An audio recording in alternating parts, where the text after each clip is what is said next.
muş orunga bizni jam buluşukka şarait hazırlap bergen bizni muş hizmetke muvaffaq kılgan Cenab-ı Allah'a hamd etişiren.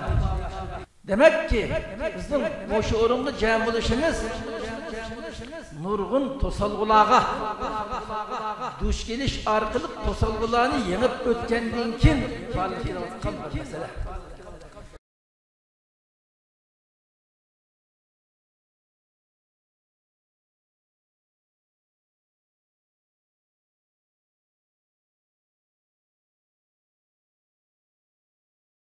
Garp devletlerde bir düşünce var. Buna demokrasiyelik tinişlik nezriyesi deydi. Bunun digine bu Gırman'ınki 18. asırdaki atağlık filozof Kant'ınki köz karşından kelgen. Deydi bu demokratik tüzümge sahip olan devletler arasında can bolmaydı. Çünkü diyalog kurup işini hal kıla alaydı. İkincisi can ilan kılgan çağda başta hükümet talep kılıdı. Onunkin ministerler komisyon komitesi müzakere kılıdı, ortak fikir alıdı, mecliske sunudu. Meclisten onunkin ortak fikir alıdı. Onunkin Cumhur Reisi'ye bir de o imza kıldı. Bu baskışlarını hal kılmak oңай emez. Çünkü erkin çık dedi, medyanın küçüğü var ya da. Eğer medya istemese, o gezide, televizyonda, radyoda, vay bu can bomaptı, anda manda da besim işlerse milletvekiller dikkat kılırdı. Çünkü o aslında sayılıp geldi, halktan sayılıp geldi. Yani bir kıtım sayılış için ulanın gibi kirmek mecburiyette. Manda bir düşünce bile, Xitay eğer demokratikleşse, yükselgen Xitay Amerika'ya ziyan veremeydi. Belki ittifak birlikte ortak şerik bulup 2004'te payda şerikliğine teklif kıldı Xitayga, yani Amerika. Hazırki nimeninki IMF'nin başlığı var bu, Robert Zoellick. O oturup koygandı. Xitay dedi, ben senin ule bunda payda şeriklik, paydasını paylaşıdığan, ortaklaşıdığan şerik. Ben bunu kısam şu seninki tüzümge kiriş ko, dep olmadı. Onunki Amerika düşen oylaştı 2006'da G2 degan narsani oturup koydu. Yani G'arbda Amerika, Sharqda Xitay hamkorlik qilib dunyoni boshqurma. Xitay dedi bu amalga oshmaydigan bir narsa. Yani Amerika sap mashina narsalarni teklif qilayotgan bir jarayonda Xitayga qarta Xitayni bo'lish va ya uni yiqitishni so'zmak tas. Agarda jang ichilib qolgan taqdirdami Xitay 35 yildan beri tapovatini yiqqan boyliqni yutib qo'ygandek, hokimiyatmi yiqildigandek, Amerikami yerim jon bo'lib qoladi. Shuni Amerikada darhol bu jang ichib qilmaydi hozircha. Hamda Amerikanınki şerikler deyli, rayondaki Japonya, Janubiy Koreya, Vietnam, Filipin. Ular hamda hozir Xitoyga chekinyapti. Onu bunu qilyapti. Amerika Iroqdan o deyish beryapti. Ama bu Xitoyni parçalarlaydigan ve onu yiqitadigan kuchga veya o niyatda emas. Bunda bir paytda Uyg'urlarga nima foydasi bo'ladi degan vaqtida Xitoy yiqilmoqcha jiq foyda bo'lmaydi. Faqat Xitoy bilan uzun müddet ilişidigan bo'lsa, Sharq Turkiston meselesimi uzun müddet Amerika-Xitoy munosabatinin ichida qoladi-da, chaqdek. O chaq mangan siri, sen o chaqning ichida bo'lgandan keyin sen mangsa birlikte. Bu jihatda belki bir foydasi bo'ladi. İkincisi Xitoyninki nurg'un davlatlarga mablag' selib, ularga ko'ngil bo'lib, u bularni qilyapti. Ama oqib bilan qaraydigan bo'lsa, shu davlatning ham moddalarini ilishga tirishyapti. Yani az berib ko'p ilish.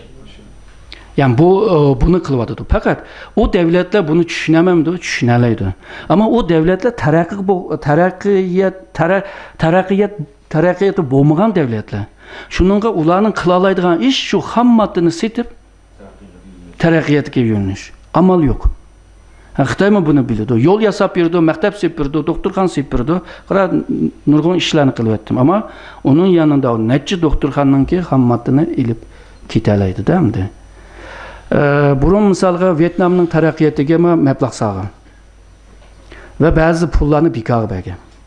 Bugün Vietnam Xitoy bilan ichishyapti.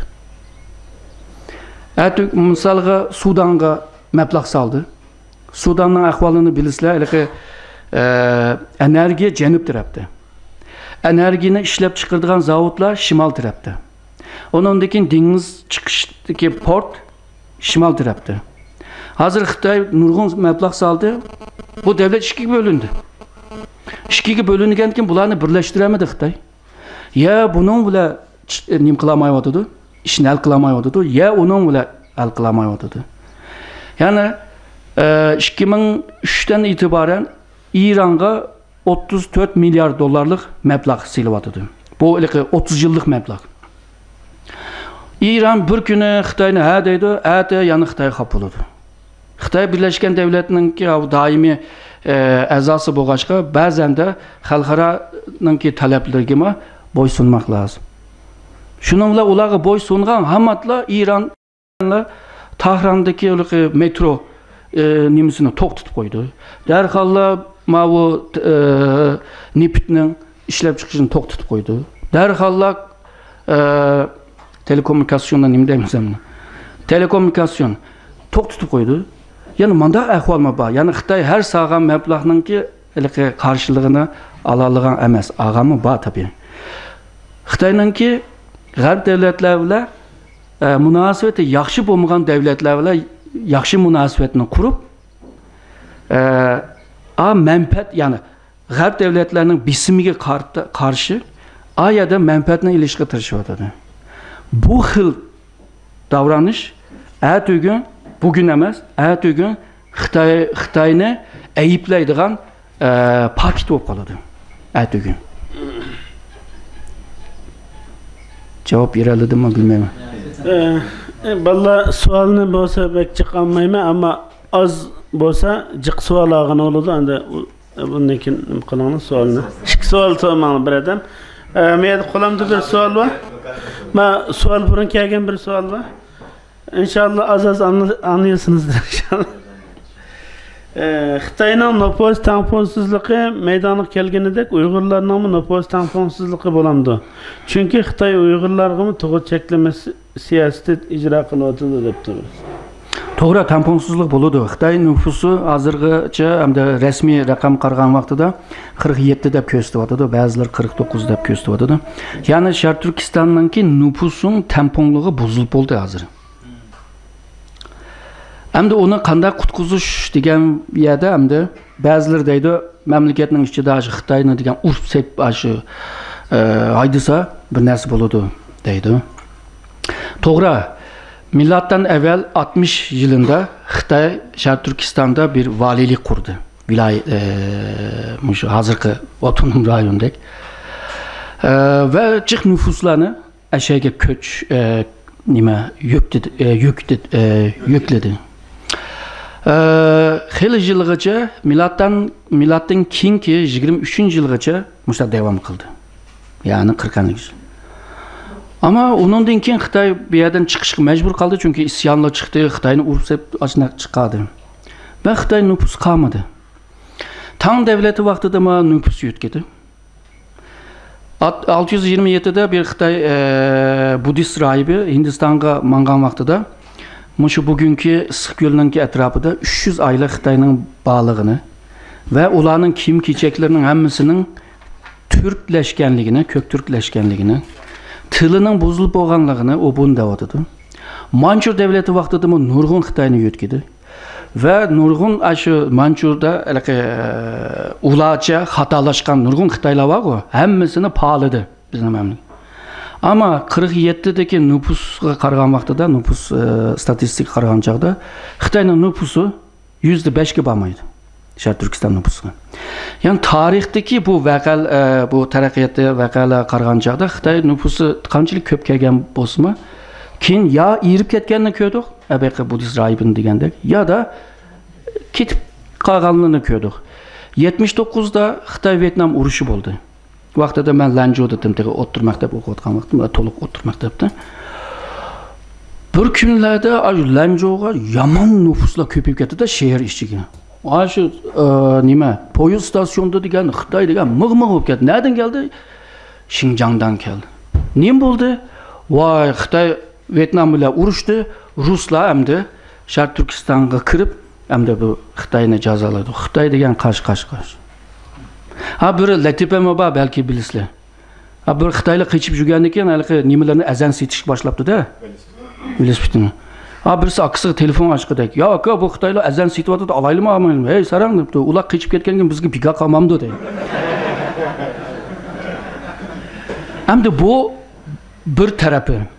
Ama milattan evvel 139'gacha Xitoydagi Changjiang var, o janub tarafdagi Serix nehir bilan o janubdagi uzun nehir daryo Xitoyningki zaminati. Ama janub taraf o dengiz nima daryoninki janub taraf Xitoyning emas.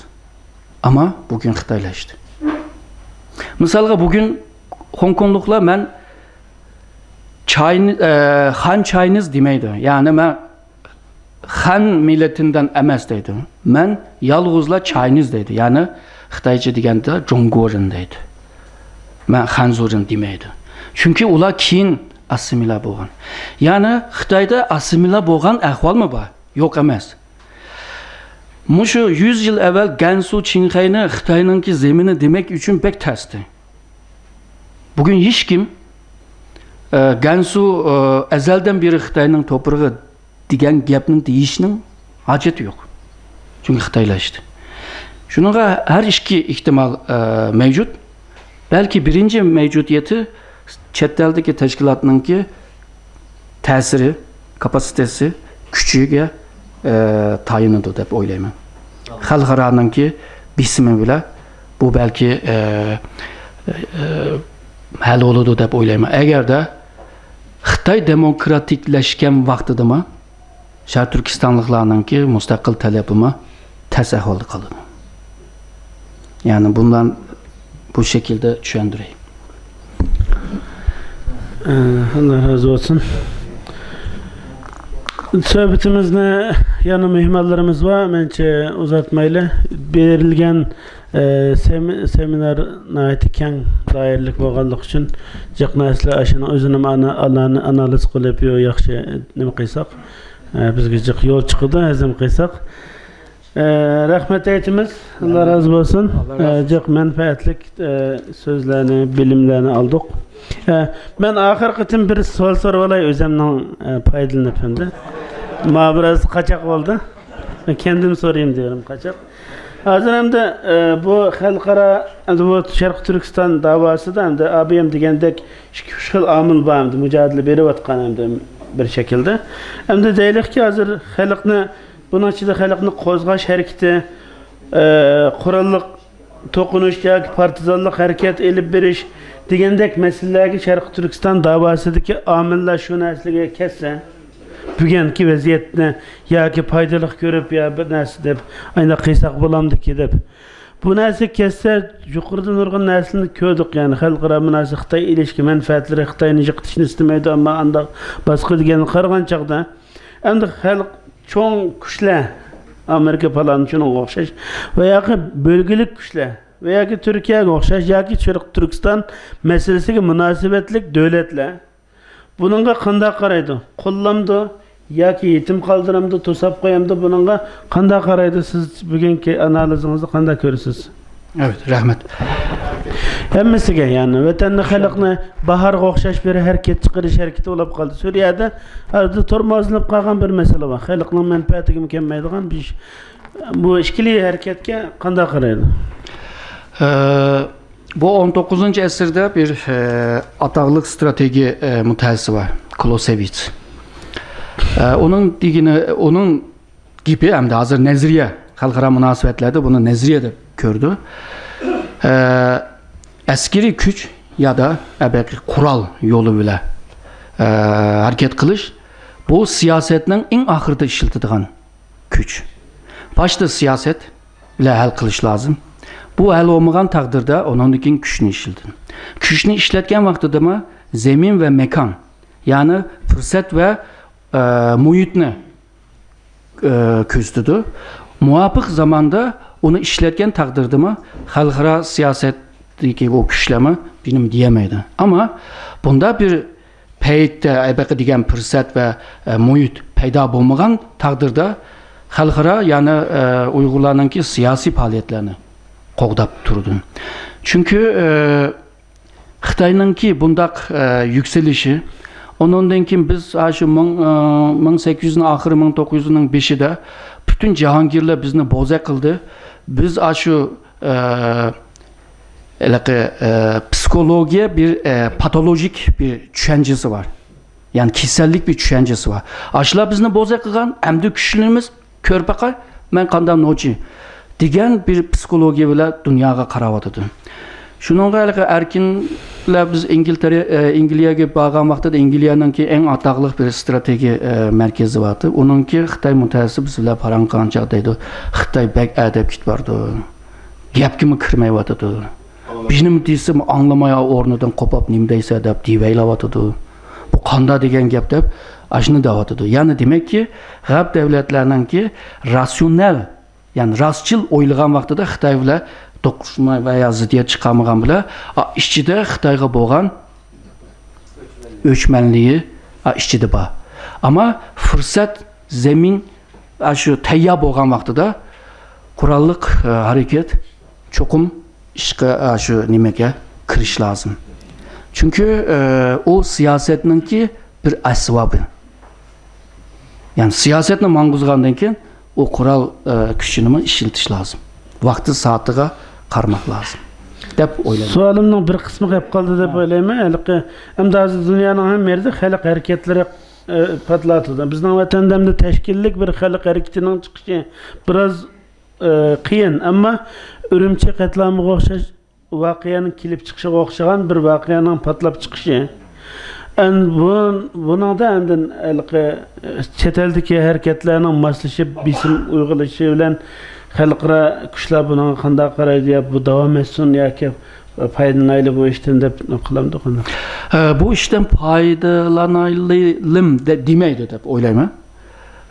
Çünkü hozirgi Xitoyni parchalash ya da Xitoyni yo'q qilish degan bir niyatda emas. Men hozirgacha buni ko'ryapman, ama onun arka planlarda belki bunlar arka görünüşte belki bunlar buluş mümkün.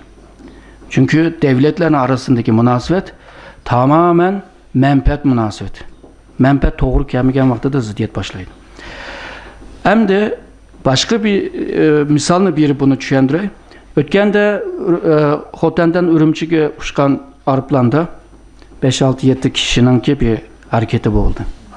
Bu hareket bo'lgan vaqtida Xitoy derhal onu ilan kıldı. Yani kim kamayla, haberini kim bermeyle erkin dedi, o haberini derhal bir iş lazım. Çünkü haberini kançılık baldır bersen sen o kontekstinin ki sahibi olursa, o sözünün sahibi olursa. Şunu ulama derhal verdi ama BBC'den, şu Nimige, Reuters'e ve APEC'e, Associated Press'e bulağa dikkat kısak. Bir chetdan Xitoyning Xinhua agentligining bergan xabarini berib qo'yib, ikkinchi paragrafda darhol Sharq Turkiston tashkilotlarining xabarini gapini beryotdi. Bu xabarningki tamponligini, yani matrabmi bor deyotdi, ama o xabarning yaratgan ta'siriga qarmoq lazım biz.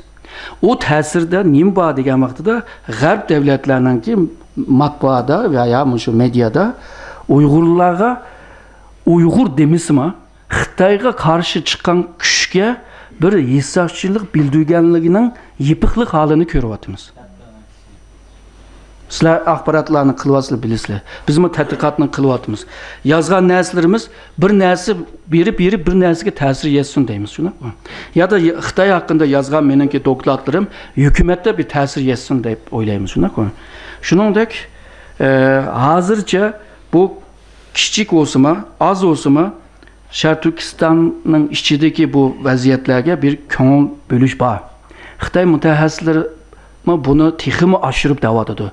Bu Xitoy anti Xitoylari guruhlar va Xitoy dushmanlari mushtaq yezwadı, anda qilwadı deydi. Xitoymi uni ko'rib bilwadı da hamda. Shuningga chet eldagi tashkilotlar qanchalik kuchli bo'lsa, meniki kuchlik deganim abay sanab kelgan shartlarda hamda kuchlik bo'lsa, xalqarodagi jamiyatlar, xalqaro jamiyati, xalqaro matbuotlari shunchalik kuchli destek berdi, qo'llaydi va ba'zi davlatlar shunchalik ko'ngil bo'ladi. Ya'ni sen kuchli bo'lsang, sana yordam qildi demakchi. Rahmet. Rahmet etme. Allah razı olsun. Sağ olun.